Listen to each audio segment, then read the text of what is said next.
বয়সে একটা মেয়ে মেয়ে পালাই গেছে এই দিনে দুপুরে। আর দূর মেয়া, অন্যের মেয়ে পালাইতেছি না, এটা আমার নিজের মেয়ে, আপন মেয়ে। কোন কি আঙ্কেল? এই বুইড়া থাম। বাঁচা, দাঁড়। এই বুইড়া মারা, দাঁড়। এই তুমি বাঁচাও। দাঁড়াও, আমার মেয়ে নিয়ে মারা দিতেছে, থামাও। দাঁড়, ওনার গায়ে কেউ হাত দিবেন না, একদম মেরে ফেলবো। উনার গায়ে হাত দিও না, বুইড়া খাটাইস। মেয়ের বয়সে একটা মেয়ে মেয়ে পালাই গেছে এই দিনে দুপুরে। আর দূর মেয়া, অন্যের মেয়ে পালাইতেছি না, এটা আমার নিজের মেয়ে, আপন মেয়ে। কোন কি আঙ্কেল? এটা আপনার আপন মেয়ে? তাহলে আপনার আপন মেয়ে নিয়ে আপনি পালাইতেছেন কেন? কারণ এই অসভ্য ফেরেতবাজ ফক্করবাজ মহিলা আমার স্ত্রী, আমার মেয়েকে সে অন্য জায়গায় বিয়ে দিতে চায়। খবরদার, ডাক্তারদের নিয়ে কোনো উল্টাপাল্টা কথা বলবা না। এদেশের মানুষ অসুস্থ হলে ডাক্তার না থাকে তারা সুস্থ হতে পারতো না। ডাক্তার না থাকলে সুস্থ হইতে পারতো না, আর এদেশের সরকারি অফিসার না থাকলে এদেশই চলতো না। সাথে সরকারি চাকরিজীবী ডাক্তার, তুই আমার সাথে তোর মামা বাড়িতে যা।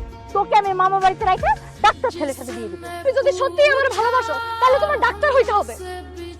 তুমি যদি সত্যি আমার বিয়ে করতে চাও তাহলে তোমার সরকারি চাকরিজীবী হইতে হবে। তোমার কি মাথা খারাপ হয়েছে? আমি টেনে টেনে ম্যাট্রিক পাস করছি, আমি ডাক্তার হবো কিভাবে, সরকারি চাকরিজীবী হবো কিভাবে? আর আমি তো পিওনও হইতে পারবো না, ডাক্তার কি কম্পাউন্ডার হইতে পারবো না। তো তুমি ভুয়া ডাক্তার হবা, ভুয়া সরকারি চাকরিজীবী হবা, অভিনয় করবা, অভিনয়, বুঝছো? সেটা কিভাবে? সেটাও কি আমার বলে দিতে হবে? শোন, তুমি কালকে একটা ভুয়া ডাক্তারের চেম্বার ভাড়া নিবা, ভুয়া ডাক্তারের পোশাক ভাড়া নিবা, তারপরে ভুয়া নার্স ভাড়া নাও। হ্যাঁ, ভুয়া কিছু রোগী নিয়ে আসো। সেই ভুয়া রোগীদের যখন তুমি সেবা করবা, আমি আমার মাকে তোমার চেম্বারে নিয়ে আসবো। এরপরে তুমি আমার মায়েরও সেবা করবা। তারপর আমার মা ভাববে তুমি অনেক বড় ডাক্তার। এরপরেই আমার মা তোমার সাথে আমার বিয়ে দিতে রাজি হয়ে যাবে।